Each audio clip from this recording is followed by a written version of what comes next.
கொஞ்சம் அங்கேயே நில்லுங்க ப்ளீஸ்.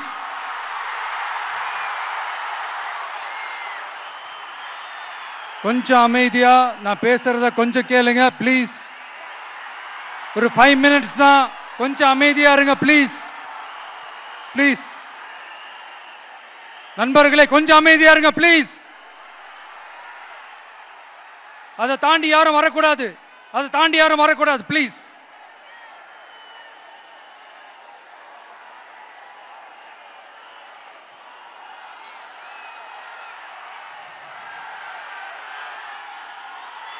என் நெஞ்சில் குடியிருக்கும்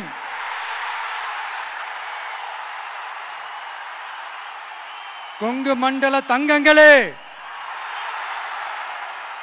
திருப்பூர் பகுதி மக்களே, உங்கள் அனைவருக்கும் என்னுடைய வணக்கம். டே ஆஃப்டர் டுமாரோ 16th அன்னைக்கு நம்மளுடைய தேர்தல் வாக்குறுதிகளை ஒரு புக்கா வெளியிடுறோம். அதுக்கு முன்னாடி இங்க சில பாயிண்ட்ஸை மட்டும் உங்களுக்கு படிச்சுட்டு போயிடுறேன். அதை மட்டும் கொஞ்சம் கவனமா கேளுங்க ப்ளீஸ் நண்பர்களே. ஓகே, ஆல் வெல் தேர், ஆல் வெல். பேசலாமா? கொஞ்சம் அமைதியா இருங்க ப்ளீஸ். நெசவாளர்கள், சிறு குறு நடுத்தர தொழில்கள் மற்றும் விவசாயிகள் மற்றும் காவல்துறையினர் சம்பந்தமான நம்மளோட அஜெண்டா சிலதை உங்ககிட்ட நான் படிக்கிறேன். 1, நெசவாளர்களின் தயாரிப்புகளை நேரடியாக சர்வதேச சந்தைகளில் விற்பனை செய்வதற்காக அரசுக்கு சொந்தமான ஒரு உலகளாவிய இ-காமர்ஸ் பிராண்ட் உருவாக்கப்படும். மேலும் முக்கிய நகரங்களில் வெற்றி தறி விற்பனை நிலையங்கள், ஷோரூம்ஸ் அமைக்கப்படும். 2வது, நிலையற்ற நூல் விலை மற்றும் மின்சார நெருக்கடி சுமையை பகிர்ந்து கொள்ள கைத்தறி மற்றும் விசைத்தறி வைத்திருக்கும் ஒவ்வொரு நெசவாளர் குடும்பத்திற்கும் ஆண்டுக்கு 30,000 ரூபாய் வங்கி மூலம் நேரடியாக நமது டிவிக்கு அரசு வழங்கும். 3வது, கைத்தறிகளுக்கான இலவச மின்சாரம் 500 யூனிட்டுகளாகவும் விசைத்தறிகளுக்கான இலவச மின்சாரம் 1500 யூனிட்டுகளாகவும் உயர்த்தப்படும். அடுத்தது, நெசவாளர்களின் உற்பத்தி செலவுகளை குறைப்பதற்காக அவர்கள் வழங்கும் நூல், சாயங்கள் மற்றும் ரசாயனங்களுக்கு நமது டிவிக்கு அரசால் 50% மானியம் வழங்கப்படும். அடுத்தது, நமது டிவிக்கு அரசில் அனைத்து நெசவாளர்களுக்கும் ரூபாய் 10 லட்சம் ஆயுள் காப்பீடு வழங்கப்படும். மேலும் நெசவாளர்களின் முதியோர் ஓய்வூதியம் மாதம் 3000 ரூபாயாக உயர்த்தப்படும். குறு சிறு மற்றும் நடுத்தர தொழில்களின் வளர்ச்சி, லட்சக்கணக்கான வேலை வாய்ப்புகளை உருவாக்குற துறையில ஒண்ணுதான் இந்த எம்எஸ்எம்இஸ். இந்தியாவிலேயே அதிகமான எம்எஸ்எம்இஸ் இருக்கிற மாநிலங்கள்ல நம்ம தமிழ்நாடும் ஒண்ணு. ஆனா இப்படிப்பட்ட இந்த பெருமைக்கு இன்னும் மிக பெருமை சேர்த்தது யார் தெரியுமா? இந்தியாவிலேயே அதிகமான எம்எஸ்எம்இ நிறுவனங்கள் மூடப்பட்டதுல தமிழ்நாடு தான் 2வது மாநிலம். இந்த பெருமையை உண்டாக்குனது தான் திமுக ஆட்சியோட மிகப்பெரிய சாதனை. இப்போ இந்த குறு சிறு மற்றும் நடுத்தர தொழில்களோட வளர்ச்சிக்காக நம்ம டிவிக்கு அரசு என்னெல்லாம் செய்யும்னு கொஞ்சம் பார்க்கலாம். முதல்ல,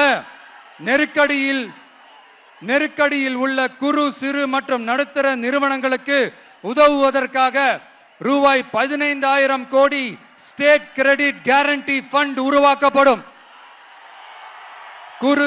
இரண்டாவது, குறு சிறு மற்றும் நடுத்தர நிறுவனங்கள் மூடப்படுவதற்கான மிகப்பெரிய காரணங்களில் ஒன்று 400% மேல உயர்ந்துள்ள பீக் ஹவர்ஸ் மின் கட்டணம். இது குறிப்பாக ஜவுளி துறையில் உள்ள குறு சிறு மற்றும் நடுத்தர நிறுவனங்களை பாதித்துள்ளது.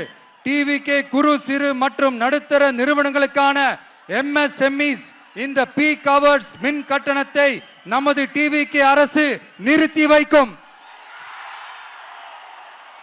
அடுத்தது விரிவான ஆய்வுக்கு பிறகே மின் கட்டணத்தை முறைப்படுத்தும். மேலும் குறு சிறு மற்றும் நடுத்தர நிறுவனங்கள் அடுத்து வரும் 5 ஆண்டுகளுக்கு 100% மின்சார வரி விலக்கை பெறும். அடுத்தது குறு சிறு மற்றும் நடுத்தர நிறுவனங்கள் உலகளவில் போட்டி போடுவதை உறுதி செய்வதற்காக அவற்றை நவீனமயமாக்க ஒரு யூனிட்டுக்கு ரூபாய் 50 லட்சம் வரை என்ற அளவில் 35% நேரடி மூலதன மானியத்தை நமது டிவிகே அரசு வழங்கும்.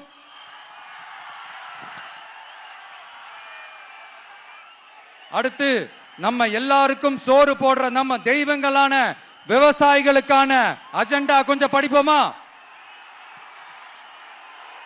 5 ஏக்கருக்கு குறைவான நிலம் உள்ள விவசாயிகளுக்கு வேளாண் கூட்டுறவு சங்கங்களில் வாங்கிய பயிர்க்கடன் முழுமையாக தள்ளுபடி செய்யப்படும். 5 ஏக்கருக்கு மேல் உள்ள விவசாயிகளுக்கு 50% தள்ளுபடி செய்யப்படும். அடுத்தது குறைந்தபட்ச ஆதரவு விலைக்கு MSP சட்டப்பூர்வ உத்தரவாதம் வழங்கப்படும். நெல்லுக்கு ஒரு குவிண்டாலுக்கு 3500 ரூபாயும் கரும்புக்கு டன் ஒன்றுக்கு 4500 ரூபாயும் வழங்கப்படும். உழவர்களின் தோழன் திட்டத்தின்படி குத்தகை விவசாயிகள் மற்றும் விவசாய தொழிலாளர்களுக்கு ஒரு குடும்பத்திற்கு ஆண்டுக்கு ரூபாய் 10,000 ரூபாய் அவர்களின் நேரடி முதலீட்டு ஆதரவு தொகையாக வழங்கப்படும். 100% பயிர் காப்பீட்டு திட்டத்தின்படி பயிர் பாதுகாப்பு உறுதி செய்யப்படும்.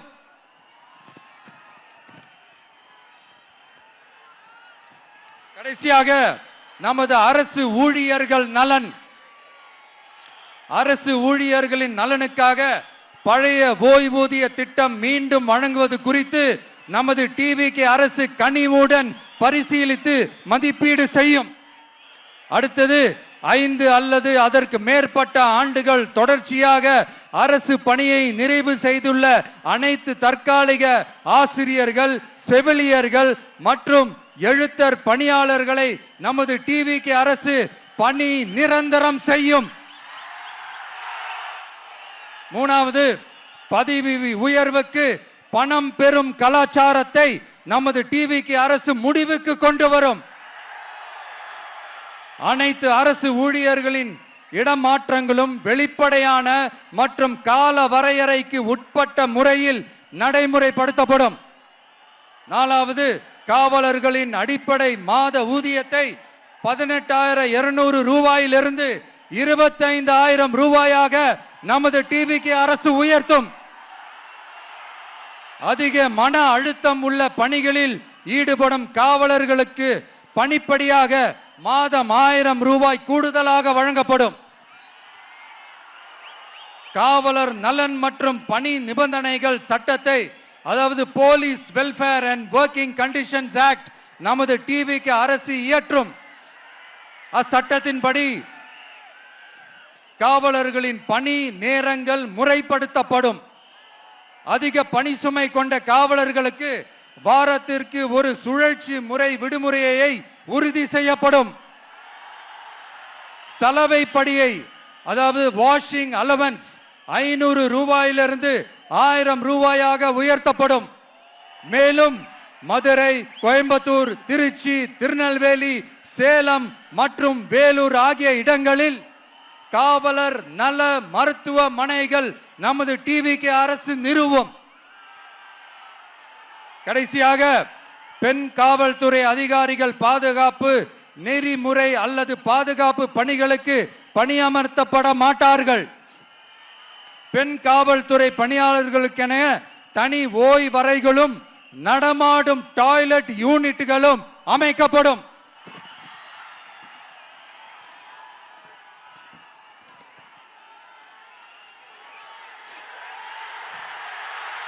நீங்க எல்லாரும் இந்த விஜய 100% நம்பலாம்.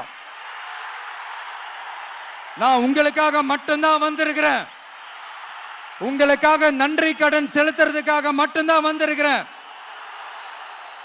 போய் வாக்குறுதிகள் கொடுத்து நான் உங்களை ஏமாத்த மாட்டேன்.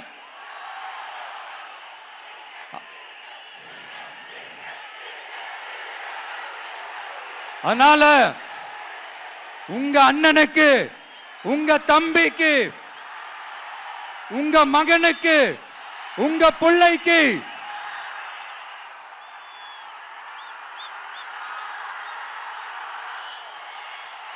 ஒரே ஒரு வாய்ப்பு கொடுங்க. தயவு செஞ்சு விசில் சின்னத்துக்கு ஓட்டு போடுங்க. இது ஒரு விசில் புரட்சி தேர்தலா இருக்கணும். கான்பிடென்டா இருங்க. நல்லதே நடக்கும். வெற்றி நிச்சயம், வெற்றி நிச்சயம், வெற்றி நிச்சயம்.